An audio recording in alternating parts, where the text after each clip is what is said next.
about not just innovation, but how do you take innovation to scale through a discipline of collaboration? And let me give you one example of what we are attempting to do. Everyone here has heard of Swachh Bharat, right? And so as we started talking to the Prime Minister's office and the Chief Minister's office in Maharashtra, what we heard time and time again is the government saying, look, we have the resources, we now have the drive, we have a mandate to ensure that we achieve Swachh Bharat, but honestly, we don't know how to. We as a government don't have the technical experience to do behavior change at scale. We don't know how the toilets that we have constructed are going to get maintained. We don't know how to get men to use them. And so out of that came what is called the Swachh Maharashtra Grand Challenge, and actually it's a fairly complex issue.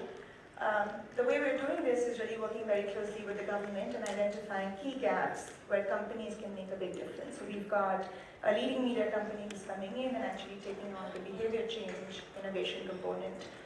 We have one of India's largest banks who came in and said, look, there is no innovative financing, and let us come in and address that part. We have a leading technology company coming in and saying, let us sort of solve the technology gap. And so working in close collaboration with the government, identifying big gaps of innovation, bringing companies in, and companies in turn working with nonprofits and communities to really co-create solutions at scale. So just to wrap up, I think what we've found out in the last sort of 7 years is it is not at all easy to solve these large complex problems of poverty that we see every day. But what we're very excited about is really the mechanisms to bring together the scale of the government, the never say no attitude of startups, just the innovations that innovators bring to the table, and really their brilliance and their ability to see solutions where a lot of us only see problems. The deep connect that nonprofits have and the passion that they bring to the table. And really our role is only to be that connector to take that innovation to scale through collaboration. Thank you very much for this opportunity. And I look forward to hearing more about all of your work. Thank you so much, Priya. We are very excited to hear about Samhita. Thank you for enlightening us with the work that your company is doing. I think we need many more entrepreneurs like you who are being the sutradharas, making the connections, because I think that's where the missing loop seems to be at a lot of places. So we definitely want to, she's available if you want to connect. In fact, all of the speakers are available offline if you want to know more about them and help join their, the work that they're doing and be a part of the legacy that they're creating. I'd like to call on Sonu Mittal to speak with us about fables. Thank you, Dr. Arora, and thank you, WEF, for this opportunity. I founded Fables about 7 years ago, and I have as many employees. The reason I started Fables was pretty simple, because I wanted to give myself the flexibility, the freedom, the creativity to build what I want, how to build it, the pace at which I want. And I think also I relocated to India from the US about 9 years ago, and at that time, coming back home with 2 little girls, my father just told me one thing. He said, how do you think you're even going to work in corporate India with 2 little kids, so forget that and just throw away that idea. And I'm glad I listened to him, because that's exactly what I did. And so I scaled down my own ambition at that time. And I thought, okay, let me start with something that I'm okay with, and that was a little bit of content creation. So I started doing that. I started getting a little more opportunity, and as that took off, I started doing supervising design of communication materials like brochures and magazines and things for a large public relations company. They then invited me to work for them, but I rejected that, obviously. And I said, why not start on my own? And that's how that was the genesis of Fables, which is telling the stories of your people, your brand, your company, your product. And I'm glad that, all I brought at that time was the agility and an intensity to my work. And that has paid off pretty much in the long term, because I've been lucky to be associated with some of the best companies right from the start. They're happy to work with me as an individual and even as a small team owner, because they recognize that small teams can bring agility and the commitment of an individual. So that is what Fables really for me, and that is the essence and the basis of our work, which is the commitment of an individual, which I saw was a real need in the market. I work in Gurgaon, that's where my office is. That was a real need in the market, because while large agencies, advertising agencies, once they get a big account, they put their smallest and their most inexperienced account person, account executive on the job, and that's what senior clients hate to do on a daily basis. They want to interact with people who are responsible, committed, and will deliver, understand their pain points. And that was the niche. So we identified this niche, which was giving clients great service, great product, not talking too big and creating huge campaigns, but operating in a niche and delivering as promised. And that, I think, thought process with that ethos that we worked with has helped us not just win big clients, but also retain them over the years. That is what my story has been. And earlier in the day, I spoke on, what we call, who is a micropreneur, and this is really what micropreneurship is that it's a small business, but it's a committed business. It's for people who hate working in those fabric-covered little 4x4 partition cubicles, and who do not want an 8 to 5 or a 9 to 5 job. You want to work with flexibility, with creativity. You want to give yourselves the freedom to have dinner with your children back home and not just be sucked into some inane meeting about team collaboration at 7 in the evening. So something like that. So that is what I think I really enjoy about working for myself and running Fables. And that is the same philosophy and the thought process that I give to my small team, that go back home, start on time, finish on time, go back home, enjoy the rest of your evening, enjoy the rest of your day, try not to work on weekends, don't even answer emails on weekends, and maintain that work-life balance, which is what life really is. And even if you're working very hard, what are you ultimately looking for? You're looking for balance, and you don't have to go to the mountaintop to do that. You can build it into everyday life if you bring a certain sanity to your processes, if you bring a certain sanity to your mind and to your routine through the day. So I'll just sum it up. I've enjoyed running Fables all these years. I will continue to do so very passionately, very dedicatedly, and very happy to remain what is called a micropreneur. Thank you so much. Thank you, Sonu. But it's true, because sometimes less is more. So what we have is more than plenty. And with that, I'd like to invite our last speaker for this evening. You've been all super patient. I call upon Shreyasi Singh, the Director of Careers at Vertica's Program for Women. Okay? Perfect. Over to you. Well, actually, I've moved on from that role, a little bit different in the same group, but thank you.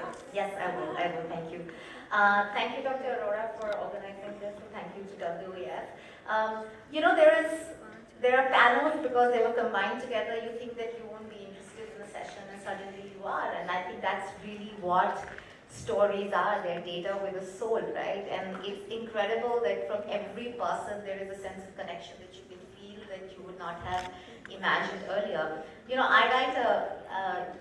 I'm a business journalist by profession, and I read a column called Surviving Startups in Mint. I was the editor of the magazine called Inc. India, which was the Indian edition of the American magazine on entrepreneurship, Inc. So I was asked to speak, and I wrote a book which was published last year, and I was asked here to speak about innovation and entrepreneurship. And I think what was interesting to me, and Sonu, who was sitting right next to me, mentioned in her conversation that she's from Bihar, and I said, and so am I.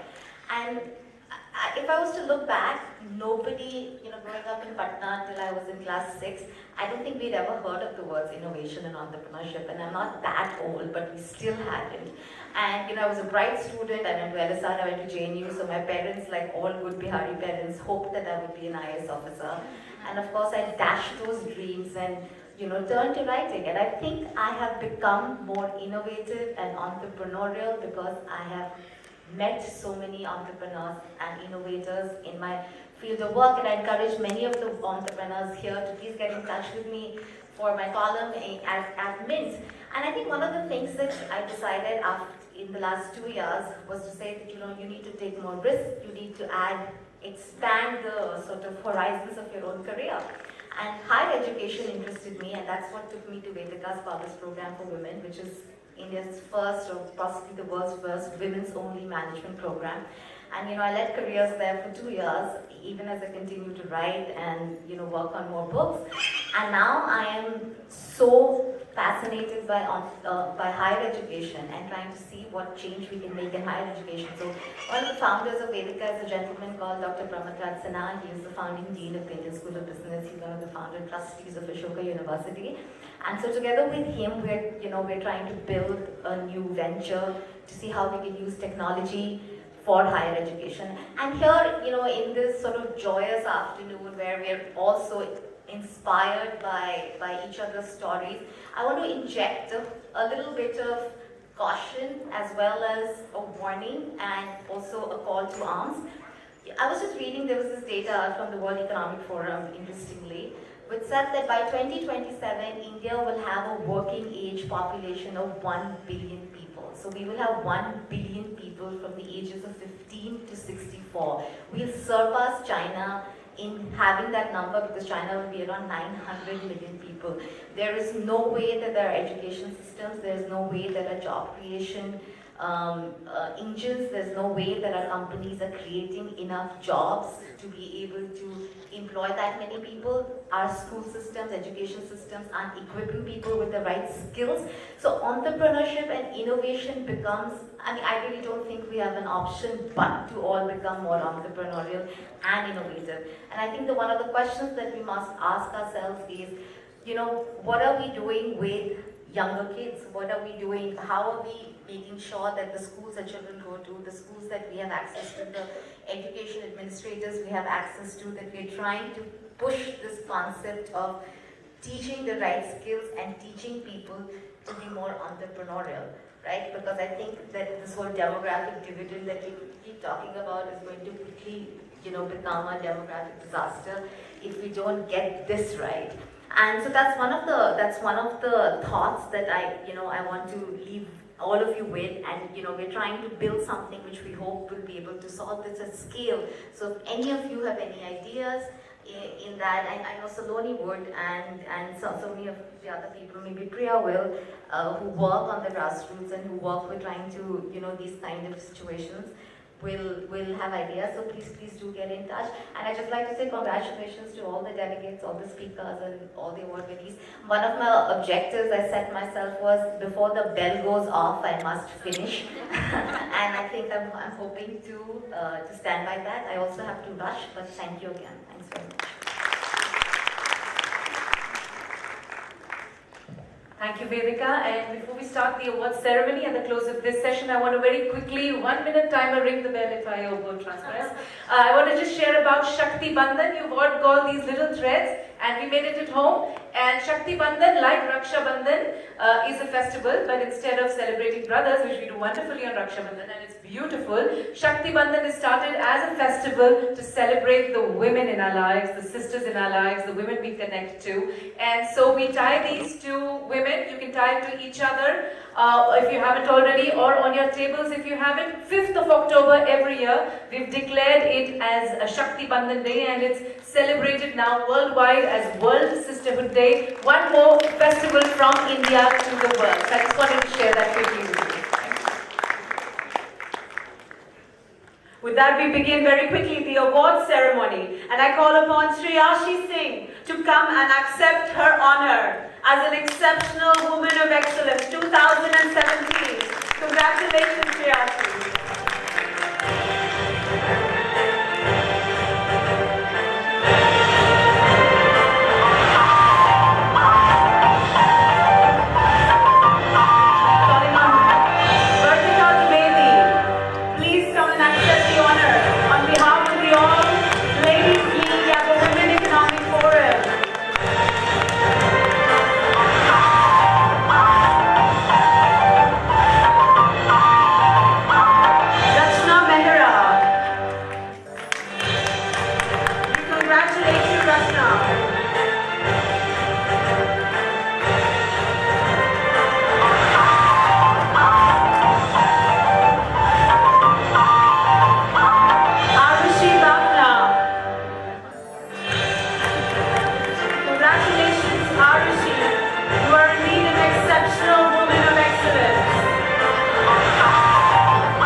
accept your honor as an Exceptional Woman of Excellence 2017.